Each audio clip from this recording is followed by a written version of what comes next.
Welcome to another edition of Carnivore Bites. I'm your host, Jeff Sherman, along with Dr. Eric Lopkin.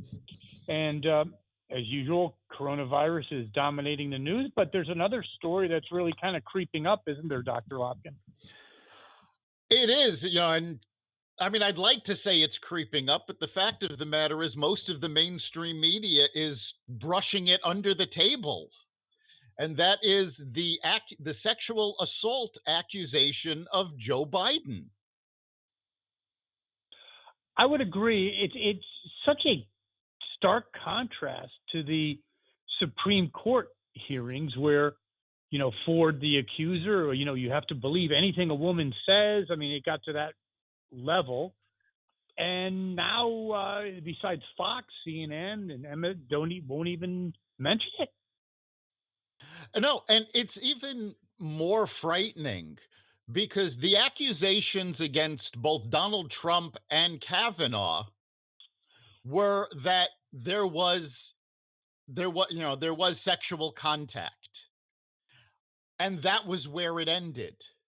With Joe Biden, he's being accused by Tara Reade, who worked for him. Mm-hmm. She is saying he penetrated her with his hands. She reported it, was fired for reporting it, and Biden's staff swept it under the rug. So this is more than just an unsubstantiated accusation. This is an accusation that was reported. She was penalized for reporting it. And at the time he was congressman, I believe, from Delaware, his staff then covered it up. Now, this all comes across at the same time that Biden is yelling he is going to find a female for his running mate. Well, I have to interject something about that. First of all, I agree with what you're saying. There's no question about it.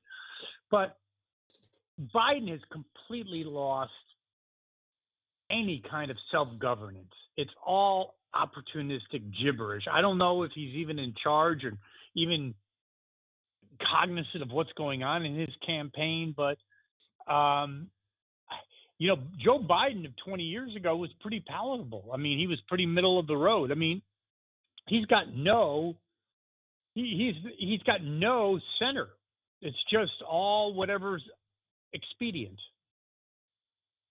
He embraced the New Deal, the Green New Deal. I'm just going to appoint a woman. It's just, he just wants to get elected. He could care less. And I don't think he's really totally, in terms of his faculties, totally in charge of what's going on. No, we've talked about that, on previous podcasts. I've spoken to members of Democratic state committees who have said, while they can't prove he has dementia, they certainly believe he does. So this is his own party that has concerns about his mental faculties. The choosing a woman for a running mate, he's trying to say, he stands up for women. The sexual assault charge clearly shows that he has not stood up for women. In fact, he has abused them. And to be fair, what he's really doing is the same thing every other presidential candidate has done when looking for a running mate, which is to find somebody who appeals to a different demographic than they do so that they can increase their chances of winning. Yeah, no, you're right about that. But, he's had a history now since the campaign of this kind of latching onto anything, that's expedient. But that's neither here nor there. This sexual assault case, if this accuser is correct, is true and honest, which I kind of believe at this point, there's no reason why she's not, and there's kind of some history behind this, documentation, so to speak. What he did was beyond the pale. It blows away, Trump in terms of his locker room talk of 2016, doesn't it? It does. And, yes, there is evidence of this prior to this. clip from 1993 of Larry King Live That's has exactly what I'm talking about. yes Yeah. has come to light, where the accuser's mother is talking about the situation and trying to get advice on how to handle it. And So I it mean, but and what really go ahead. boggles my mind is the Me Too movement, because you have Alyssa Milano came out. Now she's the one that started the Me Too movement with her tweet. She was referring to, I believe, Harvey Weinstein at the time, but she was saying that women needed to be believed, and she started the movement with the Me Too hashtag. And she has come out with saying she'd like to believe her, but because it's Joe Biden, she's not going to. And other prominent celebrity members of the Me Too have taken Alyssa Milano to task. So it's literally splitting the Me Too movement, because the high ranking Democratic Biden supporting, members of this are essentially coming out as hypocrites, saying, yes, when it was a Republican, it was terrible, but now we can let it pass. Well, that's exactly what they're saying. I mean, that's not trimming around the edges. That's getting right to the center of the matter.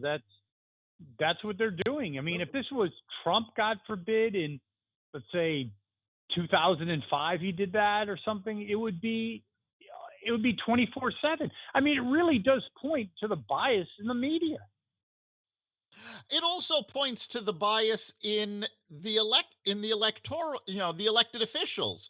Remember when it was Kavanaugh, Connecticut Senator Richard Blumenthal was Oh out God. there yelling that it had to be investigated. The FBI had to look into it. Now, dead silence. He has said nothing. Yes. And of course, really why does has he said nothing? Because Biden's, his boy. It's his party. Well, isn't it that, especially on the left, that they do a much better job of circling the wagons, don't they? Well, they certainly seem to in this case. What is working against them, though, is that there are some very prominent Democratic supporters coming out and saying, no, we can't let him get away with this. They're actually being poo-pooed by the media because they were Bernie Sanders supporters. And it's actually Bernie Sanders aides that have made the most noise about this. Interesting. I mean, take a look at this from the point of view of Bernie Sanders and his supporters. 4 years ago, the primary was rigged against him because the party wanted Hillary Clinton. Now, the party has chosen another frontrunner, and this one turns out to be someone who has sexually assaulted a woman. And again, Tara Reade has been very specific that what Joe Biden did was to push his hand into her skirt and into her. I mean, there's no, well, he was pushy. There was no, it was, jokes. This was sexual penetration and assault. This is rape. This yes, is technical this rape. This is rape. And you know something? I want your opinion on this. I don't think it can be hidden in the actual presidential campaign. I think it's going to come out. I mean, obviously, PACs or Trump himself are going to do ads on this. And if he picks a female running mate, that might be the worst decision because it's going to point to the hypocrisy. It's certainly going to showcase his hypocrisy. And how is a female running mate going to defend against this? I mean, she's either going to say, well, it has to be investigated and stand up, in which case it's going to damage the campaign. Or she's going to say, well, it doesn't matter, in which case she's going to lose a big chunk of female support. No question. Speaking of support, do you believe the polls would have Biden up essentially by 10 points? I don't believe most polls, quite frankly, because as we saw in 2016, they don't actually talk to a large percentage of the population. remember, all of these polls that have Biden up by 10 had Hillary Clinton 40, 50 points ahead. That much? There was one poll that the Republican Party actually just recently posted it on social media as a throwback, that in 2016 had Hillary Clinton getting 93% of the vote. No, that's ridiculous, though. That's Yeah. crazy. But, I mean, here's what I really think, and why I brought it up, because let's say he is a little bit ahead. Even Alan Greenspan predicts, which I'm surprised because Dr. Lopkin said it first, I poo-pooed it, that the third quarter is actually going to be robust growth. If that's true, I believe Trump is a shoo-in. Your thoughts? Yeah, That's I mean, Greenspan. the second quarter is going to be bad. A There's no disaster. doubt about it. Everybody's expecting a disaster, but the economists that are looking at this, based on what the Fed has been doing to support the economy and the stimulus packages that the government, and well, credit where credit is due, these were bipartisan stimulus packages. For the most part, until Pelosi came in. Well, yeah, but for the most part, everybody came together to help out. People are expecting the third quarter to have a great rebound. And that was actually put more in focus today when pharmaceutical company Gilead released the latest results of their clinical trials on Remesitrix. And not to toot my own horn, but remember, I told people to watch out for this drug, a while ago. It's showing great promise against coronavirus and against COVID-19 in particular. It is not a vaccine. It is something that when you're sick, you have to go to the hospital and you get it intravenously. So it's not, the cure-all that we want, that anybody can just take a pill. But it's already showing promise. And there was an Oxford clinical trial on a vaccine that was released yesterday, also with promising results. So you've got the economic stimulus. Businesses are chomping at the bit for the most part to get open again.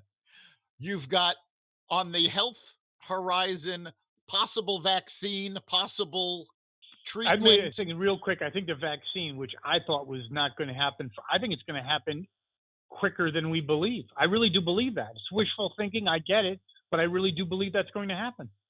It's definitely going to happen faster than people have been saying, because the people that gave the year and a half estimates were basing this on the typical FDA path, which, yes, any drug takes at least a year to a year and a half to get approval.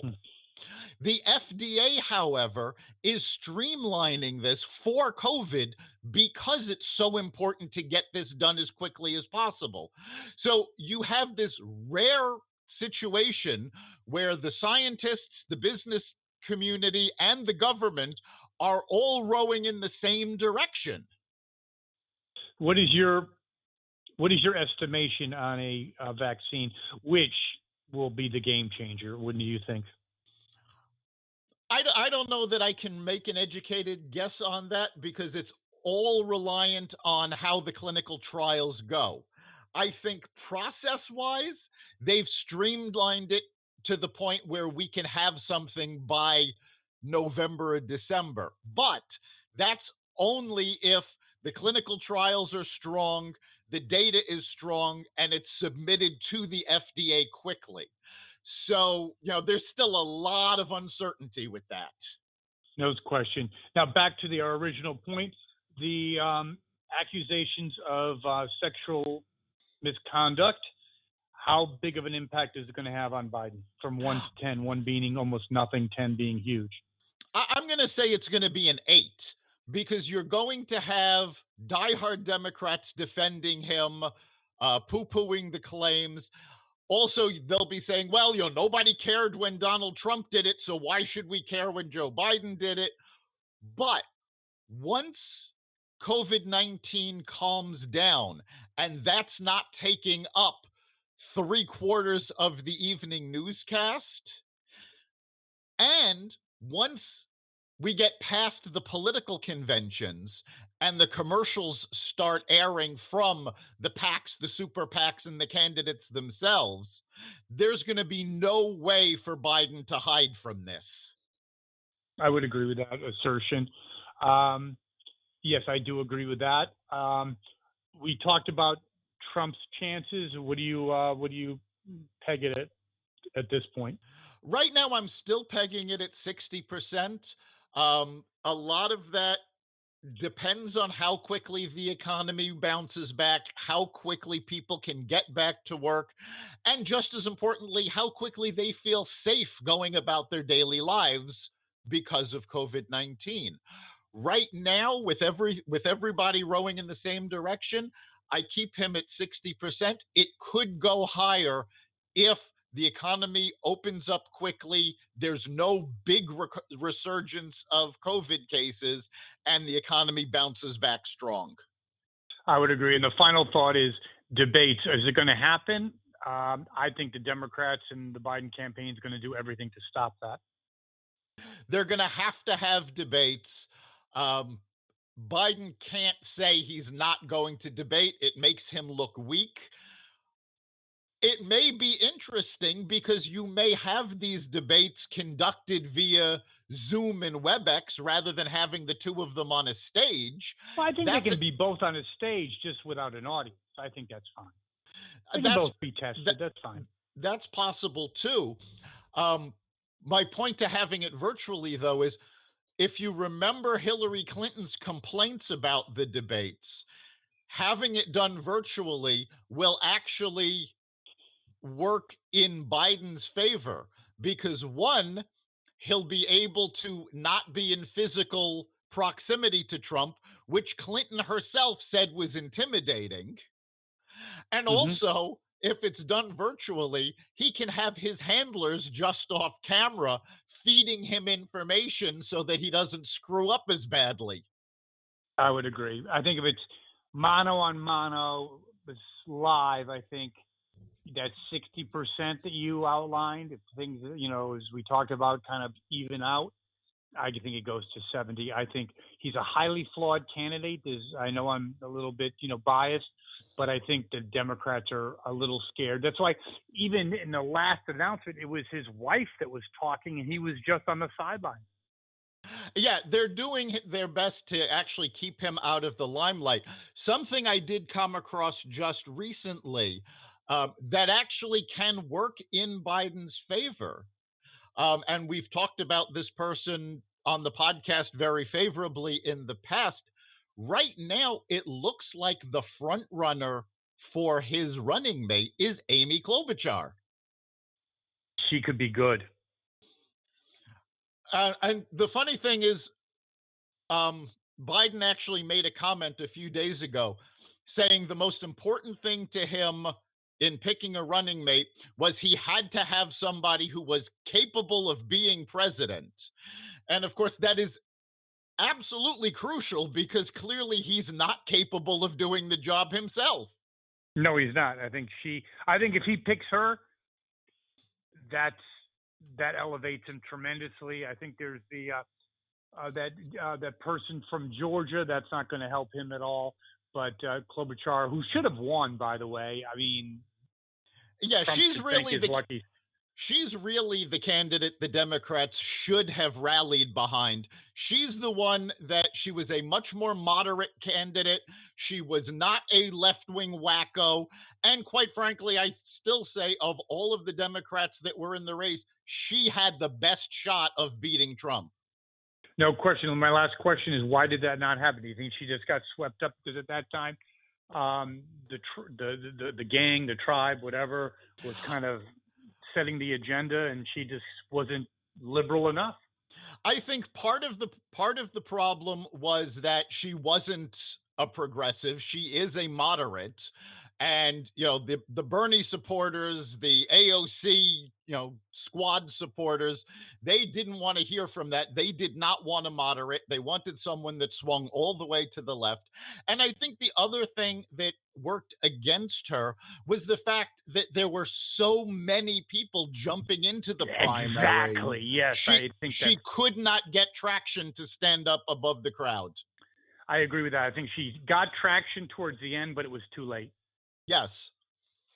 Thank you, Dr. Lopkin. That concludes another edition of Carnivore Bites. We'll do it again next week. And we will be here Friday live, so callers can participate in the conversation. We'll be talking about small businesses and how they're dealing with the COVID crisis. You can catch us Friday at 4 at blogtalkradio.com/Carnivore Radio. See you there. Take care. You've been listening to Carnivore Bites, part of the Exvadio Podcast Network. You can catch us every week on carnivoreradio.com, exvadio.com/podcasts, the Apple Podcast Store, Google Play, Spotify, iHeartRadio, and wherever you find podcasts.